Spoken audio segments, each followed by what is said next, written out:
আজকে আমাদের গন্তব্য পশ্চিম সিকিমের পেলিং। এটি একটি ছোট্ট শহর। আজকে আমরা বেরিয়ে পড়েছি তারই উদ্দেশ্যে। ট্রেন ছিল 13141 তিস্তা তোরসা এক্সপ্রেস। এটি শিয়ালদা থেকে ছেড়ে আলিপুরদুয়ারে গিয়ে শেষ হয়।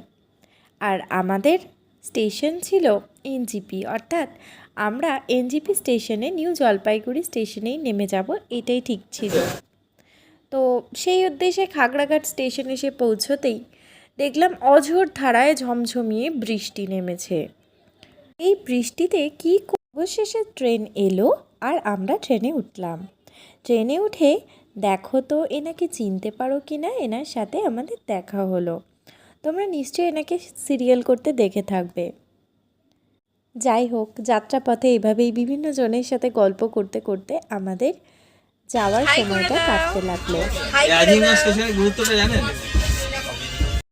এসির ঠান্ডা বাড়তে থাকায় আমি কোনো রকম রিস্ক না নিয়ে বাচ্চাটাকে একটা টুপি পরিয়ে দিলাম, আর সেও দেখো কি মজা করে আমাদের সাথে সাথে যাচ্ছে।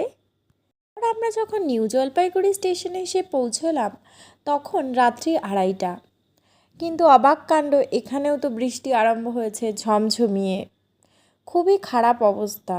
পর আমাদের সহযাত্রীদের বাই বাই করে আমরা একটা গাড়ি ঠিক করে বেরিয়ে পড়লাম পেলিংয়ের উদ্দেশ্যে।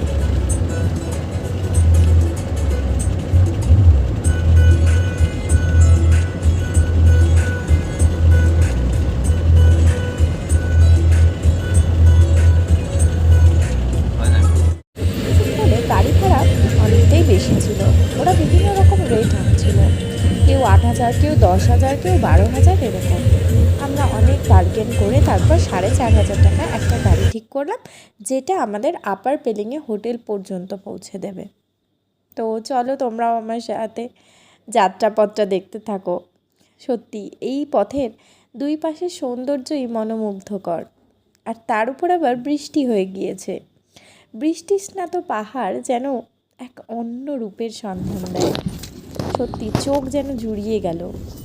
পাহাড় যেন আরও সবুজ, আরও সতেজ, আরও রঙিন হয়ে ধরা দিল আমাদের সামনে। তোমাদের একটা কথা বলে রাখি জাস্ট জানার জন্য।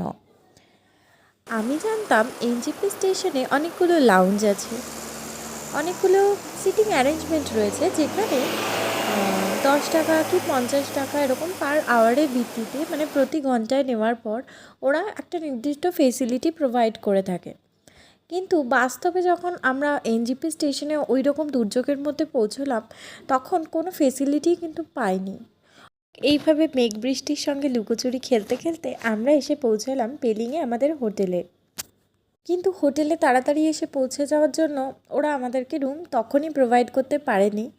তো আমরা একটু বসেছিলাম ওই রিসেপশনের কাছে। বৃষ্টি যেন পাহাড়ের গায়ে কুয়াশার চাদর মাখিয়ে রেখেছে, কিছুই দেখা যাচ্ছে না। দেখো মনটা কীরকম খারাপ হয়ে গেল।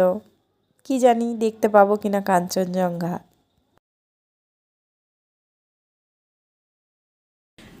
রুমটা অগোছালো হওয়ার আগেই তোমাদের একবার রুম ট্যুরটা করিয়ে নিই। এই যে আমাদের রুম, দেখতেই পাচ্ছ। এখানে একটা কম্বল দিয়েছে, দুটো টাওয়েল দিয়েছে, বললো টাওয়েল নাকি লন্ড্রিতে গেছে, এলে আবার ফ্রেশ দেবে।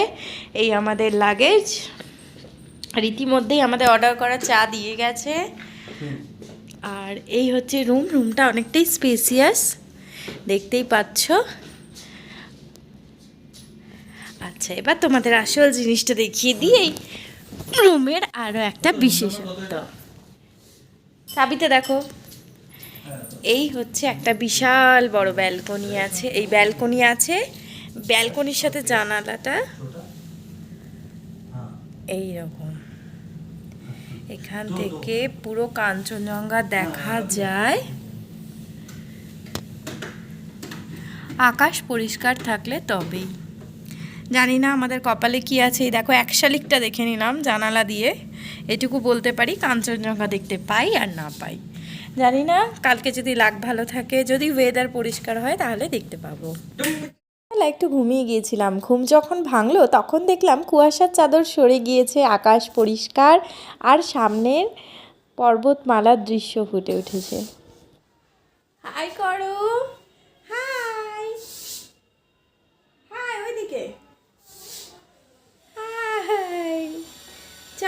তোমাদেরকে পাহাড় দেখাই। চলো পাহাড় দেখাতে চলো।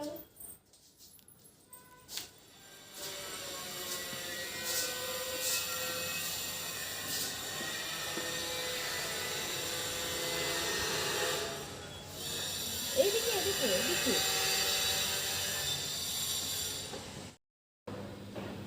কতটা কভার হয়েছে বলতে পারবো না, কিন্তু আমাদের চোখে অপূর্ব লাগছিল। বিকেলবেলার কফিটা এই বারান্দায় দাঁড়িয়ে এই পরিবেশ উপভোগ করতে করতেই খেয়ে নিলাম। পর মেয়েকে নিয়ে বসলাম ব্যালকনিতে ওকে পাহাড় চেনাতে। ওই দেখো কত পাহাড়, কত পাহাড় দেখেছো? ওই দেখো পাহাড়ের মাথায় মেঘ ভাসছে। আমাদের হোটেলের নিচের লাউঞ্জ দেখো, বৃষ্টি হয়ে যাওয়ার জন্য কত সবুজ লাগছে, কি সুন্দর লাগছে, মনে হচ্ছে এই মাত্র পরিষ্কার হয়েছে সব কিছু। চারপাশে যেন একটা স্নিগ্ধতা বিরাজ করছে। খারাপ আবহাওয়ার জন্য এত দূরে এসেও আমরা কোথাও এখনো পর্যন্ত বেরোতে পারলাম না। আজকে সারাদিনটা হোটেলে বন্দি হয়েই থাকতে হলো। তাই সন্ধেবেলাটাই বারান্দাতেই একটু উপভোগ করছিলাম আর তার সাথে কয়েকটা ফটো তুলছিলাম। আর চারপাশে দিনের আলো নিভে আসছিল। পাহাড়ের রঙিন পরিবেশ আস্তে আস্তে ঢেকে যাচ্ছিল সন্ধ্যের অন্ধকারে। দেখছিলাম কিভাবে আস্তে আস্তে সন্ধে নামছে। মনটা খারাপও করছিল, যদিও সন্ধে পাহাড়ের আরেকটা অন্যরকম রূপ নিয়ে সামনে হাজির করে। কিন্তু বলে না, প্রকৃতি যেন মনের কথা বুঝে যায়।